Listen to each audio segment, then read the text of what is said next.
हरे कृष्ण। एक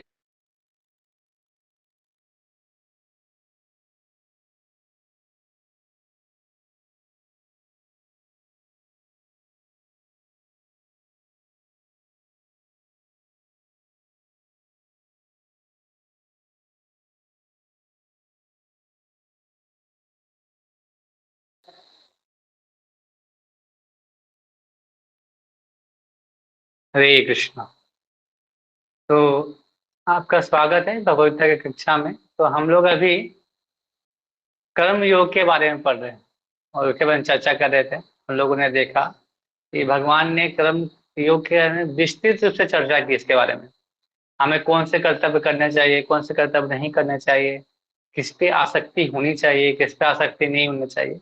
तो उसी में से आगे बढ़ाते हुए भगवान अभी अर्जुन को समझा रहे हैं कि आसक्ति में जो दो चीज होती है, राग और द्वेष, उसके बारे में इस श्लोक में चर्चा कर रहे हैं भगवान। और हमें भी इसके बारे में बताने का प्रयास कर रहे हैं। तो श्लोक इस तरह से है। इंद्रियस्येन्द्रियस्य अर्थे राग द्वेषावस्थितो तयो न वंशम आगच्छेत् तो ही अस्या परिपंथिनो। इसमें भगवान बता रहे प्रत्येक इंद्रिय तथा उसके विषय में संबंधित राग द्वेष को व्यवस्थित करने के नियम होते हैं। मनुष्य को ऐसे राग का द्वेष से के वशीभूत नहीं होना चाहिए, क्योंकि ये आत्म साक्षात्कार के मार्ग में अवरोधक है। यहाँ पे साधक के नियमों, साधक के बारे में बात कर रहे हैं। जो साधक अभी हम साधना कर रहे हैं उसके विषय में कि कैसे नियमों को चलने का प्रयास करना चाहिए। हमें उस नियम सामर्थ्य होना चाहिए कि जो चीजें राग और द्वेष से हमें बचने का प्रयास करना चाहिए। जैसे वैदिक नियमों में बोला गया है कि हमें चार नियम का पालन करें, जिससे हम क्या कर सकते हैं, आध्यात्मिक पथ में अग्रसर हो सकते हैं और इस तरह अग्रसर होकर हम भगवत धाम की प्राप्ति कर सकते हैं। तो अवरोधक, वो अवरोधक है, चार नियम है, जैसे मांसाहार करना, परिस्थिति संग नहीं करना, जुआ नहीं खेलना, नशा पान नहीं करना। तो ऐसे चार चार चीजें बताई गई, क्योंकि ये अवरोध है हमें अपने आध्यात्मिक जीवन में आगे बढ़ने के लिए। इसी प्रकार जैसे कि आसक्ति होता है, हम कुछ चीज की आसक्ति करते हैं, उसी से दो राग और द्वेष उत्पन्न होते हैं। राग और द्वेष कैसे उत्पन्न होता है? ये दोनों सिक्के के दो पहलू हैं। जैसे अगर हम कोई चीज, जैसे कोई हम एक सुंदर स्त्री है, ठीक है, अगर हम उससे आसक्ति है कि हाँ हमको सुंदर स्त्री प्राप्त करनी है, और वही चीज अगर हमको प्राप्त नहीं होती है तो हम घृणा करते, कहते करते हमको नहीं चाहिए। मतलब ऐसा होता है कि वो घृणा से कि वो अच्छी नहीं है इसीलिए मुझे नहीं चाहिए। वो आसक्ति पूरी नहीं हो रही है तो हम क्या कर रहे हैं, घृणा कर रहे हैं, तो वो द्वेष के रूप में आती है। तो यहाँ पे जैसे धन कमाना, एक बोलते हैं जैसे धन कमाना चाहिए, तो धन, एक होता है धन ही कमाना चाहिए, एक होता है धन कमाना चाहिए, धन ही कमाना चाहिए। दोनों में दोनों ही नहीं होना चाहिए।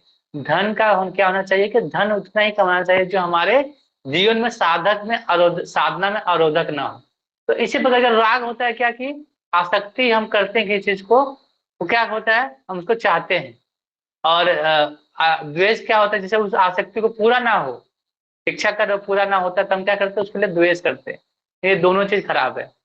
तो ना ना वो स्त्री खराब है, ना उसकी सुंदर, ना स्त्री सुंदर है, ना वो स्त्री बुरी है। उसका क्या है, चेतना पे हमारा है। जो भी हमारी चेतना पे वो निर्भर करता है। वो चेतना में हमें दिखता है कि वो स्त्री सुंदर है या बुरी है। तो ये आसक्ति के कारक है राग और द्वेष। अगर ये आपके जीवन में राग और द्वेष है तो अवरोध पैदा करेंगे आपके आध्यात्मिक लाभ को आगे बढ़ने में। जैसे एक स्टोरी आती है कि एक दो ब्रह्मचारी थे। तो ब्रह्मचारी थे, तो एक बार क्या हुआ कि एक स्त्री एक कुएं में गिर गई थी। तो दोनों ब्रह्मचारी गए, तो एक ब्रह्मचारी ने बोला कि इसको निकालना चाहिए। तो एक ब्रह्मचारी बोलते नहीं नहीं, ये स्त्री है, इसको हमको हाथ में लेना चाहिए, हम ब्रह्मचारी हैं, स्त्री को हाथ में लेना चाहिए।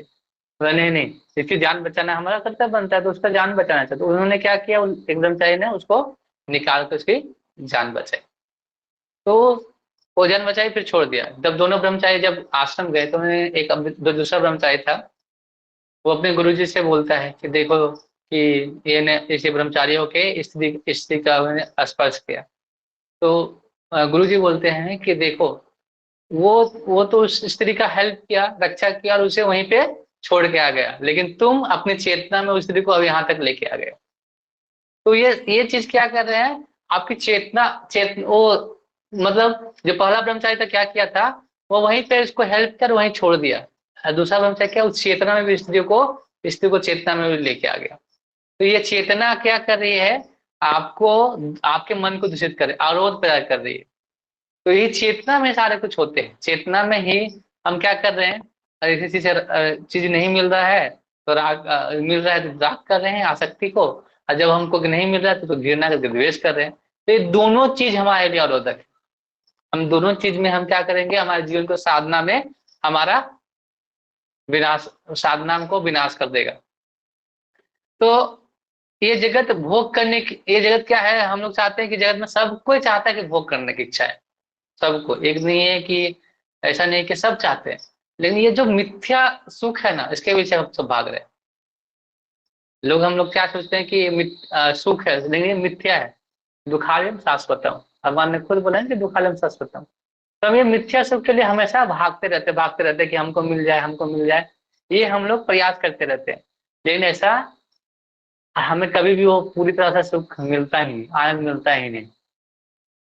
तो बुद्धिमान व्यक्ति जानता है, क्या जानता है, कि अगर अपनी चेतना को ऊपर उठा लिया जाए तो इस जो सुख के आनंद के लिए हम इधर उधर भाग रहे हैं ना, हम अपने जीवन को, बुद्धिमान व्यक्ति और राग और द्वेष में फंसता नहीं है। वो क्या करता है, वो मिथ्या सुख को जानता है कि यहाँ पे सुख है ही नहीं, तो उसके पीछे भागना ही क्या। जैसे ये सुख कैसा है पता है, जैसे बोलते हैं आकाश पुष्प जैसा। जैसे आकाश में फूल नहीं खिलते, उसी प्रकार इस जगत में सुख है ही नहीं। हम आकाश पुष्प को पाने के लिए प्रयास कर रहे हैं। आपने कभी देखा है कि आकाश में पुष्प होता है? नहीं होता है। तो हम अगर वो प्रयास करेंगे आकाश पुष्प का, तो हमारा जीवन क्या होगा, वो जीवन और गर्त में चला जाएगा। और हम इस जगत में भोग भोग कितनों चाहेंगे, भोग करेंगे, आनंद प्राप्त करेंगे, कितनों प्रयास करें हम, इतने लाइफ, कितना लाइफ हमने जिया, कितना जन्म लिया, फिर भी हम लोगों ने सुख नहीं पाया। पाया क्या? नहीं पाया। अंत पे आया क्या? नहीं। जैसे बोला गया है कि चाणक्य लिखते हैं कि जो पराई स्त्री है उसको हमें हमेशा क्या मानना चाहिए, मातृवर्त प्रदायसु, मतलब प्रदायसु बोलते हैं कि मातृवर्त प्रदायसु मतलब बोलते हैं कि जो अपनी स्त्री हो, जब अगर पत्नी है आपके, व्यस्त लाइफ में है, तो अपनी पत्नी को छोड़ के सारी जो स्त्रियां उनको क्या करना चाहिए, माता के रूप में मानना चाहिए। और दूसरे के धन को हमको मिट्टी का समान मानना चाहिए। तो राग और द्वेष से हम दोनों मुक्त हो सकते हैं, तो आसक्ति है ही नहीं। तो अगर समान अगर करेंगे तो तपस्वी जीवन में हम, तपस्वी जीवन का जो है ना, उसमें अपने आप हम अपने जीवन को आगे बढ़ा सकते हैं। अगर हम इसमें फंसेंगे तो आपका जीवन जो है, तपस्वी जीवन जो साधक के लिए है, वो आपको अपने आप को तपस्वी जीवन से हट जाएंगे आप, फिर अगर इसमें और फंसेंगे तो। ये शास्त्रों में लिखा गया है कि कोई गृहस्थ लाइफ में है तो उसको यौन सुख के लिए उसको यौन सुख के लिए उसको दिया जाता है, छूट दी जाती है। यौन सुख के लिए छूट दी जाती है, लेकिन ऐसा नहीं है कि यौन सुख के लिए छूट है और तो आप यौन सुख के लिए हमेशा यौन सुख में ही लगे रहे, ऐसा नहीं। छूट दी जाती है इसलिए कि वो नियमों के अनुसार, यम नियम का पालन करे और साथ में उसका पालन वेदों के शास्त्रों के अनुसार अपने जीवन को चलाए।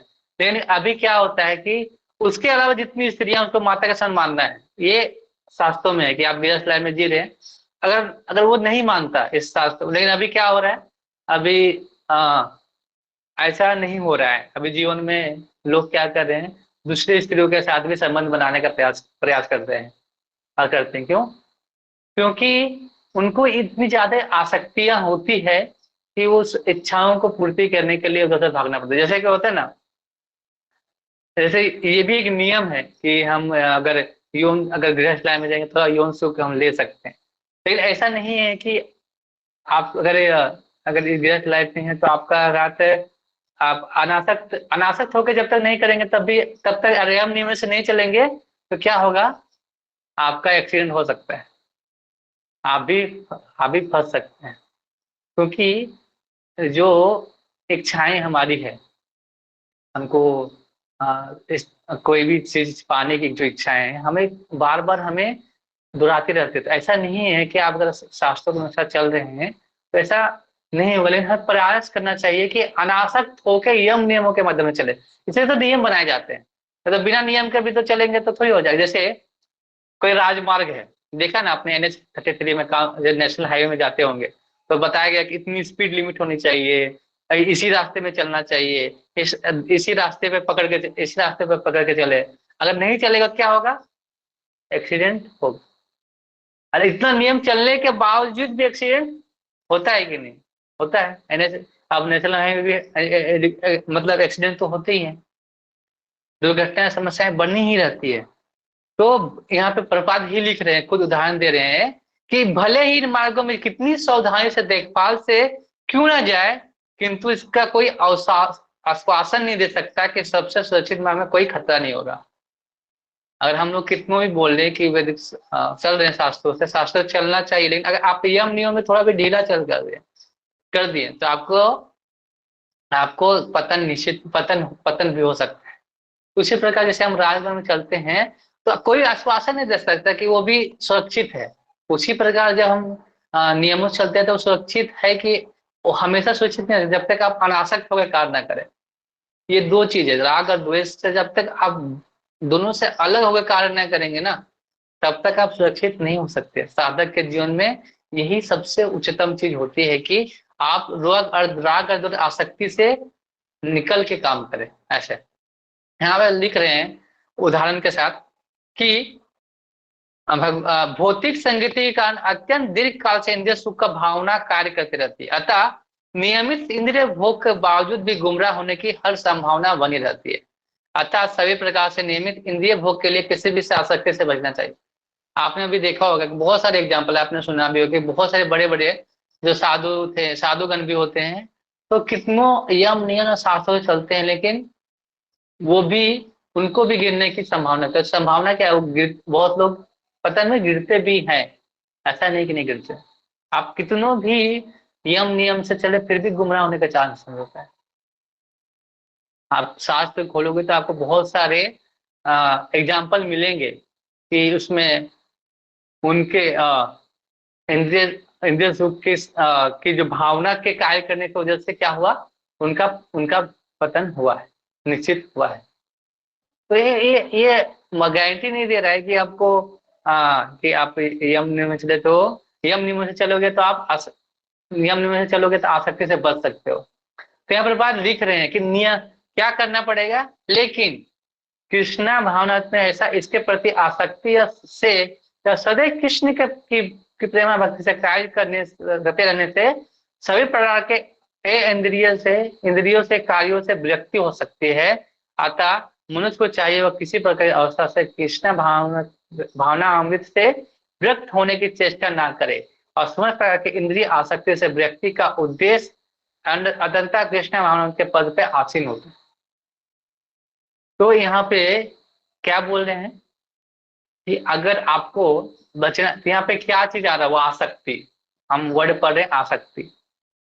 हमें चीजों से, लोगों से, इच्छाओं से, वो पाने की इच्छाओं से आसक्ति है, और वही आसक्ति हमें राग और द्वेष की ओर लेके जाती है, लेके जा रही है। तो इसमें क्या बोल रहे हैं कृष्ण भावना में? क्या होता है कि हम आसक्ति किससे करते हैं? भगवान से। कि हम भगवान को कैसे कैसे और भगवान से कैसे उसको सेवा कर सकते हैं, भगवान को कैसे हम अच्छे से आ, सेवा करें, उसको उसको कैसे हम अच्छे से प्रचार करें, ये आसक्ति है। भगवान के प्रति आसक्ति जागृति है। और पाना क्या चाहते हैं हम लोग? कृष्णा प्रेम पाना चाहते हैं। ये चीज होना, यही कृष्णा भावनामृत में हमें क्या करती है? वो आसक्ति से निकाल सकती है।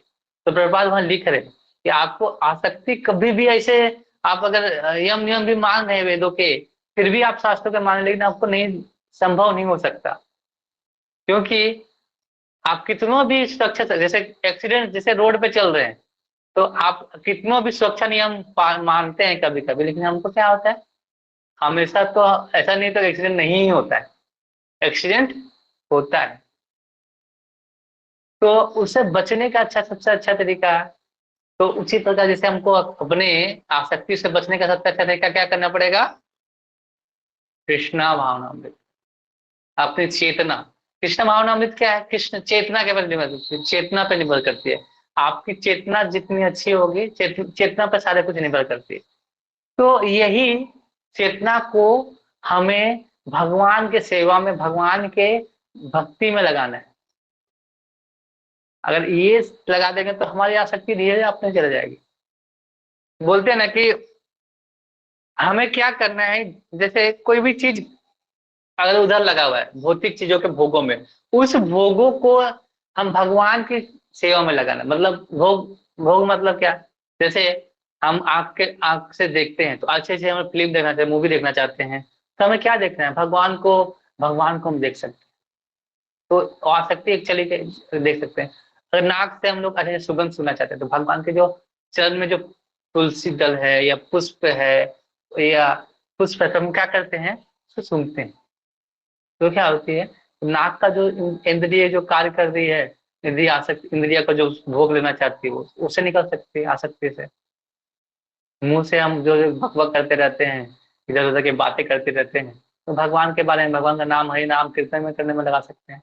कानों को भगवान के लीलाओं सुनने में लगा सकते हैं। तो ये आसक्ति जा ही रहे ना। तो ऐसा नहीं कि एक ही बार में चला जाएगा। पिछले लोग हम पढ़े थे कि एक ही बार चला जाएगा, लेकिन प्रयास करना है, कोशिश करना चाहिए।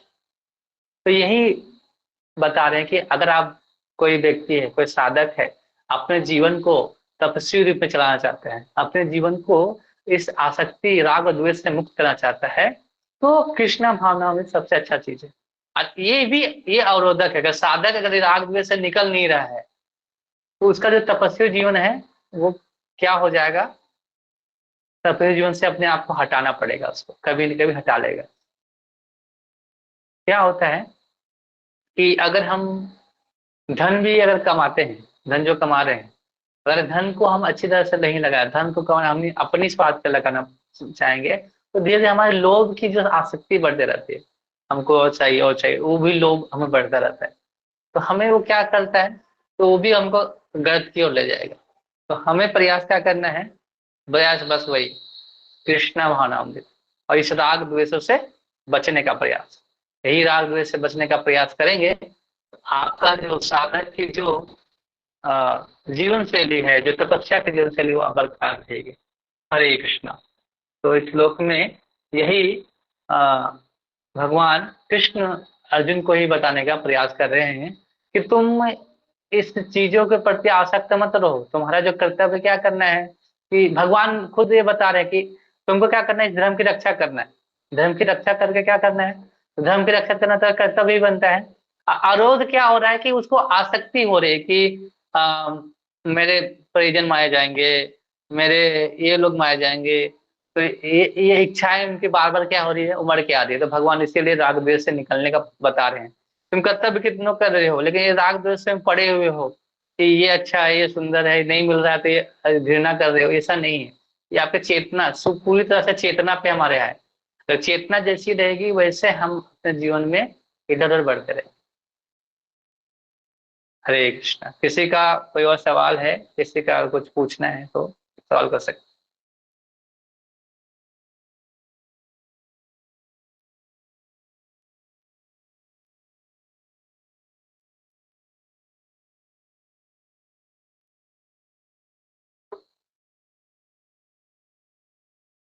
हाथ उठा सकते हैं, किसी को सवाल कुछ पूछना है।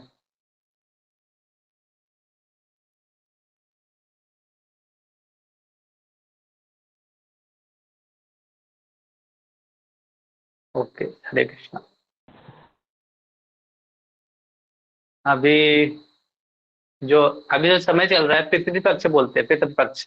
जो अ, इस समय में जो हमारे पूर्वज हैं, जो हमारे, तो उसको क्या कहते हैं? तर्पण या पिंडदान करने से, उस पिंडदान करते हैं, जिसका पिंडदान ना हो उसका हम लोग क्या करते हैं? भोजन भी, भोजन भी चाहते हैं। उसका बहुत सारे पूर्वजों को पिंड दान करने से क्या होता है, जैसे कि 6 महीना का जैसे होता है ना, 6 महीने का 12 घंटे का एक दिन होता है ऐसे। और हाँ, ऐसे तो 12 घंटे का एक दिन होता है देवताओं को 6 महीने, और ऐसे 12 घंटे का रात ऐसा होता है। अगर पितृपक्ष में कोई हम कुछ भी देते हैं, तो फिर कोई भी कुछ हम दान देते हैं, तो क्या वो हमारे पितरों को पहुंच जाता है। तो इसीलिए पितृपक्ष में हम लोग क्या करते हैं, जो हमारे पितृ हैं उनके लिए हम लोग प्रार्थना करते हैं, या पितृ के लिए हम लोग कुछ भी चढ़ाते हैं। तो ऐसे ऐसे करने से क्या होता है, हमारे पितरों को वो पहुंचाते हैं। तो आप प्रयास भी कर सकते हैं पितृपक्ष में अपने पुण्य को, जैसे आपके पितर अगर कहीं हैं फंसे हुए जीवन से आगे नहीं बढ़ पाए, तो आप इसीलिए हमें प्रयास करना चाहिए कि अपने पितरों के लिए भगवान का नाम लेके उनको विमुक्त उस जगत से अच्छे अच्छे जगह पे जा पहुंचे, जहाँ पे अगर अगला जन्म भी मिल सके तो उसे भगवान की प्राप्ति हो। ऐसा हमें इस पृथ्वी पर से प्रयास करना चाहिए। हरे कृष्णा। और कोई किसी के सवाल? बहुत अच्छा लग रहा है कि आज बहुत से लोग आए हैं, सब लोग। हरे कृष्णा। किसी का कोई सवाल है और किसी को कुछ अलग भी पूछना चाहते हैं पूछ सकते हैं। यस माता जी। हरे कृष्ण प्रभु हाँ, जी। यस प्रभु यस। जी, हरे पितृ कृष्ण। पक्ष क्या इतना